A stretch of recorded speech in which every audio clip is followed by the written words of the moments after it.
Hello everyone, and welcome to another episode from the Paperhats Survival Multiplayer server. My name is Glitch. Well, it's finally come to us. As of right now, Paperhats has updated to Minecraft version 1.17, and the Caves and the Cliffs update part 1 is here. And though I'm really excited to dive right in to all of the great new blocks and finding the new mobs that we have, I do have a couple of other housekeeping things that I want to try and take care of. For one, I want to get my hands on some bees since we now have copper, and with the copper comes the ability to wax it and therefore keep it from tarnishing or oxidizing. But we're going to have to set up a bee farm for that. So I'd like to try and take care of that today. But also, before we get started, let me give you a quick tour around the base to give you a few updates to what I've been up to. Now, one of the first things I did between episodes was to basically map out the plateau that we're on. It's not perfect because you can't see all of the different elevation levels, but it goes a good way to giving us a kind of a lay of the land and seeing how things are going to look as we turn this area of the Shattered Savana into our home. Another thing that happened between episodes was, well, I went to another village and I found another cat. Now, those of you who've watched my Deja Vu Survival series know that the calico is my absolute favorite, and in truth, in every Minecraft world that I have a Patches. So Patches, welcome to the server and welcome to the adventure. We're glad to have you here.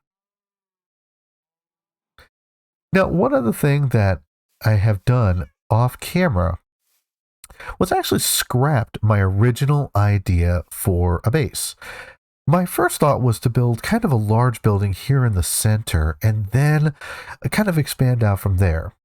But when we decided that we were going to not reset the world until 1.18, I decided that I wanted to try something a little bit bigger, a little more ambitious. So let's take a second and we're going to fly up to the top of Harbor Light's workspace. Because what I've decided to do was to try my hand at building my first Minecraft castle. Now, right now I've just kind of worked on laying out the basic foundation and a few of the towers. I also went ahead and built a stone generator so we can start generate the oodles and oodles of stone that we're going to need for this build. But that's kind of starting for the plan. The other thing that I've started working on was I set up a simple wool farm. And the primary reason I did that was so that we can start farming green wool, light gray wool, and brown wool for grass blocks, stone, and coarse dirt respectively. And the reason for that is, we'll fly over to this other plateau here a second. There we go. Is that one of the things I love about this biome is how light and shadow kind of interplay, because you have all of these great little alcoves that have all kinds of shadow, or even over here where you have just a little bit of light coming through, but it's not dark, but it's also not totally lit, which I'm also curious what that'll be like with the new things like glow lichen.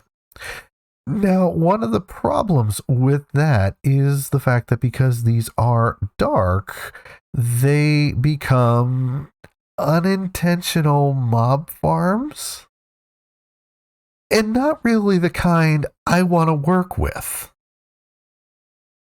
So my plan is to basically use the carpet to carpet over as much of these areas as possible, which, while it won't be a perfect match, it will make those areas non-spawnable, and therefore we can basically kind of control the spawning down in there. Beyond that, I've got a few other places that I'm doing some terraforming, like, I want to fill in this large hole and possibly put a building down here. So aside from the terraforming that I've been doing, that's kind of how the base is coming together. So, with all that being said, I think we're going to go looking for the bees, and so I'm going to grab some gear, and then we'll head out. So let's get going. Here we go. Nice little forest biome. Incidentally, one thing I forgot to mention in the intro, I do apologize if I sound a little stuffed up right now. I am dealing with pretty horrible seasonal allergies at the moment. Here in the Pacific Northwest, the pollen count's been really bad this year. So I'll try to edit out the sniffling, but yeah, it's that time of year. That being said, all right, so we found a forest biome, and I'm looking around trying to find anybody. Anything? Hello, little bees. All right, look over here. All right, I'm going to do some searching around, and as soon as I can find some busy, buzzy little friends, I will be right back. Okay. Ah, yes, I did see something move over there. Perfect. All right. Hi. Oh, and there's your home. Okay, how many of there are you? I hear one. All right, well, let's start out by popping down a campfire. I hear at least a couple. So let's go ahead and break that out and pop down a campfire. And I would really like to try and keep these guys closer. So let's go ahead and I'm going to put a couple of flowers nearby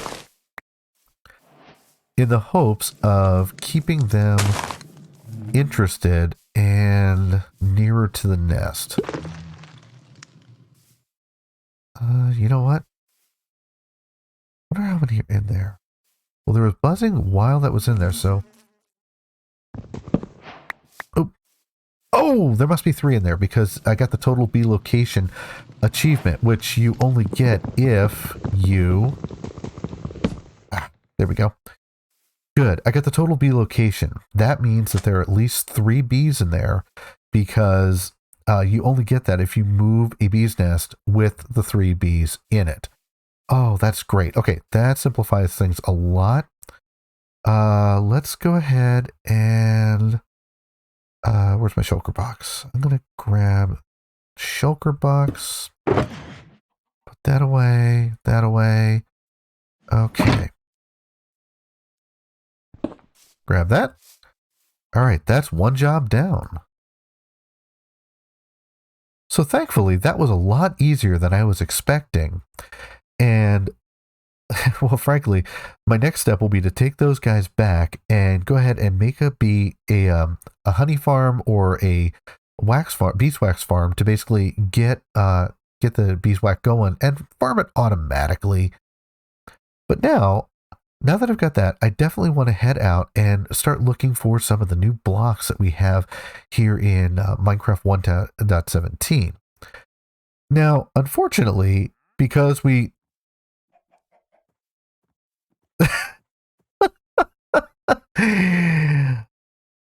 Oh my word. You have got to be kidding me. Okay, so as I was saying, I'm going to go ahead and start mining for the resources. I mean, some of the new blocks and resources. Due to the fact that again is going to be kind of grindy work because even the replay mod doesn't work really well when you're mining, and also that is still in the process of being updated for this update.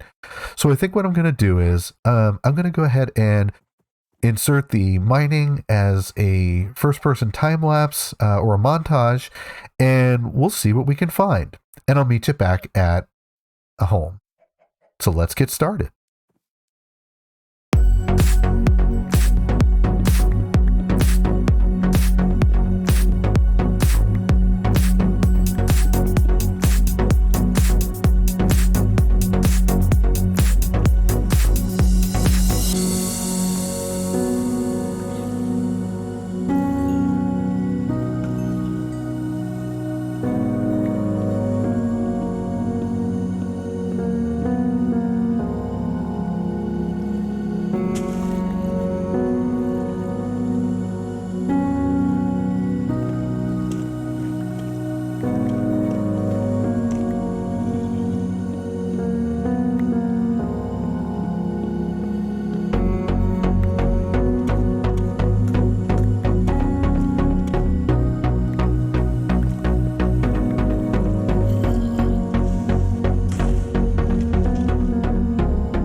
we're back.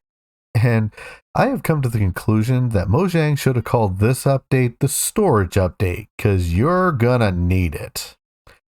But all jokes aside, I was absolutely taken aback by how much has been added to the game in the 1.17 update. Now, I did a combination of branch mining and caving, and I don't know if it showed out in the montage, but basically my idea was to go and dig down to y equals 11, and then to, whenever I found a cave, explore it, but also then to do some just traditional branch mining to see what I could find. And to be perfectly honest, I had to quit because, well, the more I swung my pickaxe, the more stuff I found, and I don't know how else to put this. I ran out of shulkers. But all in all, it just was amazing at how much has been added in this update, and we're just scratching the surface in this first session. Because just going through the different caves I found, and also the branch mining, I wound up just in the ore department. I found both the iron ore, the new deep slate iron ore, gold ore, deep slate iron ore, both coal variants, both of the redstone variants, both of the copper variants, which I'm really excited about there. Even some of the lapis in both variants. The only thing we didn't wind up finding was deep slate diamonds, but there's plenty of time to look for that. I also found some of the new dripstone, which is really, really great for here at Harborlight. We'll get to that in a second. But another thing I liked is this new glow lichen. It adds nice atmospheric lighting, even though it is not enough to prevent spawns. It still is a really nice looking block. And I found a bunch of extra ore, but another thing I found was I found a little friend swimming around in the cave. So we brought him home, and we're going to build him a home here shortly. I haven't decided exactly what I want to do, so I'm going to leave him safe and sound in this bucket.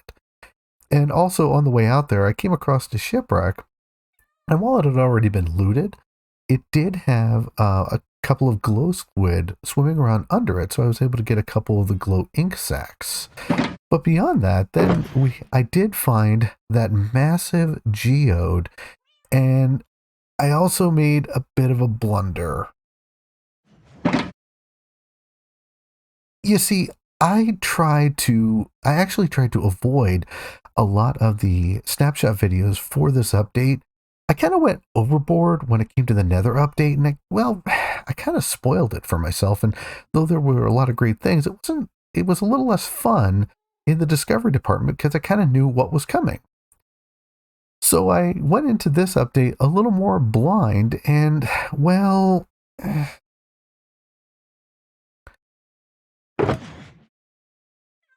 I found out that when you mine the block of amethyst, even if you have silk touch, it will never grow back. And I was hoping to come home and make an amethyst farm, and not realizing that, you have to do that in the actual geode. But I wound up harvesting the entirety of the calcite and the smooth basalt, which are both great looking blocks. And, let's just say I may or may not have gone a little overboard on the deep slate, but I absolutely love this new block, and it looks so good.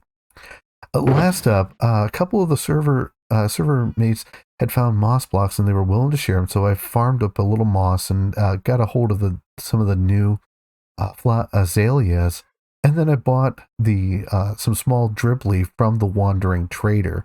So all in all, this has been a really productive mining session. Now, one of the reasons I'm super excited for the dripstone is the fact that here at Harborlight we sell lava buckets, and one of the new features that is part of this update is if you place a lava source bucket above a piece of dripstone and then have a pointed dripstone over it, it will drip down, and eventually, if a cauldron's under it, it will fill that cauldron. And just in the couple of hours I've been AFKing during just doing a little building and cleanup, I've actually, gotten nearly half a chest of lava just from one of these, and you can imagine what it would be like to have more of them. With that being said, that kind of covers what we found out in the new underground, in the new well, I can't really call it the new underground biomes because they're not really biomes just yet, but some of the new discoveries that we have here in 1.17. Now, the other thing that I am looking forward to doing, and I grabbed a couple of these, and we're going to go ahead and put these down. Another great thing is the new changes in the ore, where we now, instead of having to smelt this down, we get raw ores, and ooh, that's a decent haul. We can go ahead and smelt this up and drop that in there. It'll cook up for a minute. We can go ahead and smelt that up, and with some of the new blocks, we can not only have the new copper ore, we also now have copper ingots. Now, while they do look awesome in their base form, I have realized I've got a bit of a challenge. You see, one of the differences with the Shattered Savannah and the Savannah itself is that it never rains.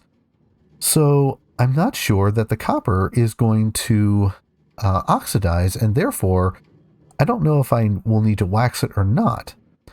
But all the same, I'm not willing to risk it, so I'm going to go ahead and get a bee farm set up. But where the sun is starting to set, I think I'm going to quick do that off camera, and I will be right back. Well, I guess that answers that question.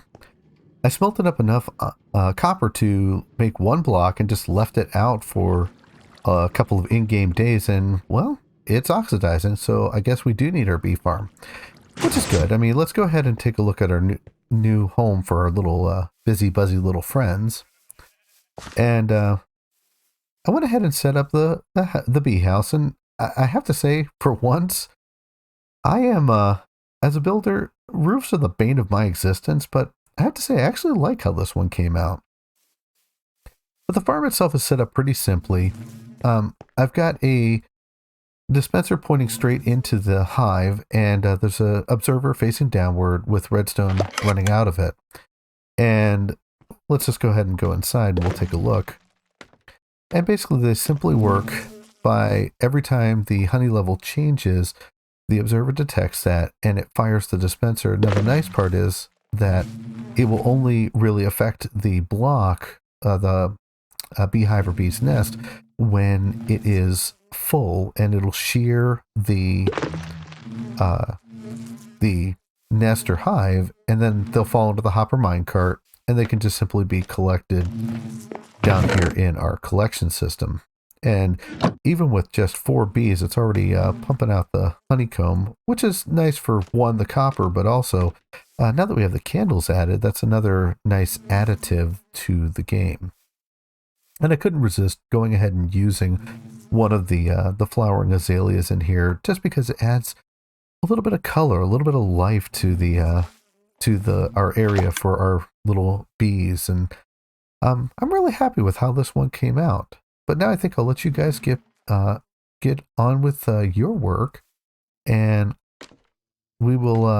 I think what I want to do, just for symmetry's sake, is I'll probably breed those guys up so that we have enough to make one more bee's hive and fill it, and then have basically a total of 9 bees, and I'll probably take that bee's nest and return them into the wild, just in an area where I know where they are. But that looks like a basic overview of our first foray in Minecraft version 1.17. So now that we have all this stuff, it's time to get a little bit more organized and start experimenting with using some of these blocks in builds and trying out some of the new features of the update as well. But for today, I'm all out of time. So if you enjoyed this video, please consider giving it a like, and also consider subscribing if you want to see more content like this. My name is Glitch, and I do hope we'll see you next time for the next episode on the Paperhats Survival Multiplayer server. Thanks for watching.